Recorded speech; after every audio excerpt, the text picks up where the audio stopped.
최근에 대두된 진화론적 창조란 하나님이 물질에 진화될 수밖에 없는 성향을 부여함으로써 인간이 출현하게 되었다는 것입니다. 또 그래서 진화론을 인간 기원의 방식에 관한 과학적 이론으로 받아들일 수 있고, 인간 기원의 의미는 성경의 창조론을 참조하면 된다고 말합니다. 그러나 과학적 이론과 신학적 의미를 분리해서 이에 적용하려는 것 자체부터 비성경적이며 크리스찬 과학자는 물론 신자들이 취할 태도가 절대 아닙니다.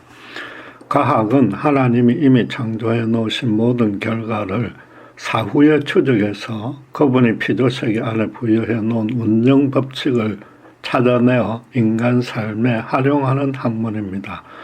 말하자면 창조의 신학이 있은 후에야 창조에 대한 과학도 형성되는 것입니다. 인간의 과학적인 성향도 하나님을 닮게 지어진 형상의 하나입니다. 하나님이 과학적인 분이라 과학적으로 창조했기 때문에 인간도 세상 만물을 과학적인 자세로 접근, 분석, 이해할 수 있는 것입니다. 유신론적 진화는 인간이 이 땅에 존재하게 된 목적에 대해서도 전혀 설명하지 못합니다. 생존에 적합하고 계속 발전되는 성향만 심겨진 인간이 어떻게 스스로 자기 인생의 목적을 부여하고 실현해 나갈 수 있겠습니까?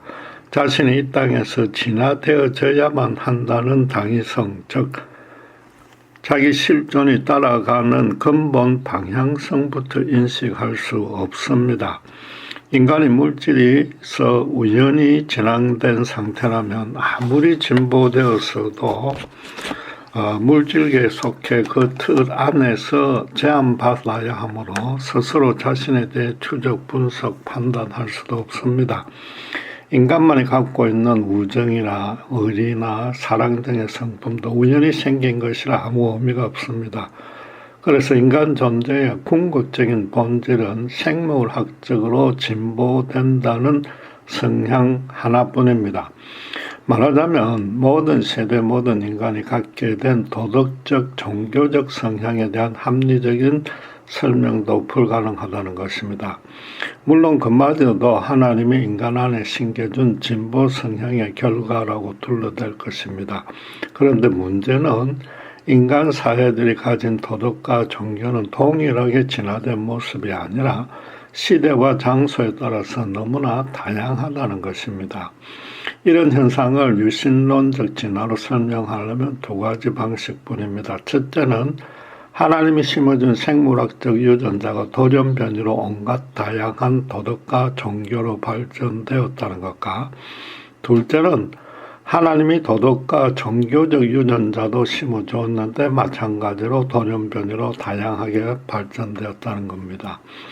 둘 중 어느 쪽이 되었든 창조주 하나님이 인간을 처음부터 다양한 도덕과 종교로 나눠지게 하고 그 중에는 당신을 부인 대적하는 모습도 생기도록 만들었다는 뜻이 됩니다. 결국 인간 타락의 원인은 전적으로 하나님에게 돌아가고 인간에게는 그분을 거역한 죄가 성립되지 않습니다. 그럼 구원의 필요성도 생기지 않습니다. 거기다 도덕적 인식이 결핍되고 종교를 갖고 있지 않은 사람들도 모두가 영원한 본향에 대한 막연한 소망은 가지고 있습니다. 물질이 진화되었다면 인간이 자신의 삶과 죽음에 대한 의미부터 전혀 인식할 수 없었을 텐데도 그렇습니다. 유신론적 진화는 이 땅이 전부이고 인간도 물질에서 우연히 진화되었다고 믿는 불신자들의 사고방식과 그 결과 등 모든 차원에서 하나 다를 바 없습니다. 다시 강조하지만 인간 실존의 방식은 결국 진화인데도 하나님의 이름만 살짝 덧붙인 것입니다. 성경이 진화라는 방식 자체를 전혀 인정하지 않기에 그럴싸한 명칭으로 사람들을 현혹시키지 말고 미리부터 성경과는 다른 창조론이라고 밝혀야만 합니다. 몇 주 전에 제가 안과 정밀 검사를 받았는데 의사를 기다리면서 문득 이런 생각이 들었습니다. 눈앞에 놓여있는 여러 정교한 기기들이 물질로 만들어졌는데 인간이 물질에서 진화해서 이런 수준까지 스스로 만들어낸다는 것은 도무지 불가능할 것이라고 생각되었습니다. 눈은 하는 불가능의 복잡성을 설명해주는 대표적인 기관입니다. 엄청난 양의 세포와 실핏줄로 만들어져 있는데 그 중에 하나만 잘못되어도 눈으로서 기능을 못합니다. 그런데도 눈이 장관 생활 동안에 조금씩 진화되었다면 인간은 도무지 기본적인 생활조차 하지 못했을 겁니다. 그런 눈을 우연히 진화된 인간이라는 물질이 만들어낸 또 다른 물질이 정밀하게 검사하고 있습니다. 논리적으로나 과학적으로나 전혀 말이 안 되지 않습니까? 그런데 불신자나 유신론적 진화자나 진화론자나 사실상 진화라는 믿음 체계를 갖고 있기 때문에 그들을 설득하기는 아주 힘듭니다. 문제는 오히려 순수한 창조론을 믿는 신자들입니다. 그런 신자들도 실질적으로는 유신론적 진화론자와 크게 다르지 않다는 겁니다. 창조를 단순히 인간의 이 땅에 실존하게 된 하나의 방식으로만 간주한다는 뜻입니다. 성경이 창조를 가르치니까 혹은 진화가 아무래도 아닌 것 같아서 창조를 택해서 믿는 정도입니다. 창조와 진화 안에 내포된 인간 존재에 대한 이런 중요한 의미들을 면밀히 대조 묵상해 보지 않습니다. 그 결과 창조는 신자의 이 땅에 존재하게 된 과거의 방식으로만 머물고 치우지 현재의 신앙생활에 어떤 선한 동기나 영향이나 열정을 제공하지 못합니다. 자기 인생의 목적과 삶의 방식을 창조주께서 이 땅에 인간을 지으신 뜻과는 전혀 무관하게 꾸려가고 있습니다. 예수를 믿는 목적이 그저 이 땅의 현실 문제를 해결받고 죽은 후에 지옥 심판을 모면하려는 것뿐입니다. 엄밀히 말해서 이 땅의 형통의 인생의 목적이며 하나님은 그 일을 도와주는 분 정도로 여기고 있습니다.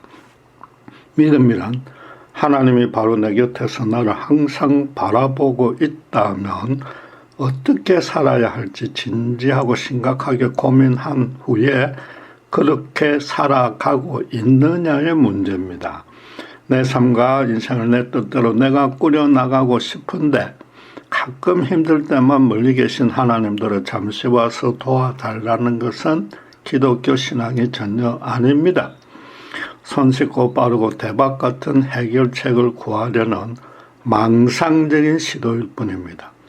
하나님을 세상의 권력자, 재력가, 의사, 정신상담가 등의 수준에 위치해 놓았으니까 굳이 자기 인생 전부를 걸고 따를 이유조차 없는 겁니다. 우리 모두 솔직하게 스스로를 되돌아보길 원합니다. 과연 지금 하나님이 나를 이 땅에 실존케 해주신 목적을 분명히 알고는 있습니까? 그래서 어떻게 살아야 할지의 계획을 그분 뜻 안에서 세워서 실현하고 있습니까?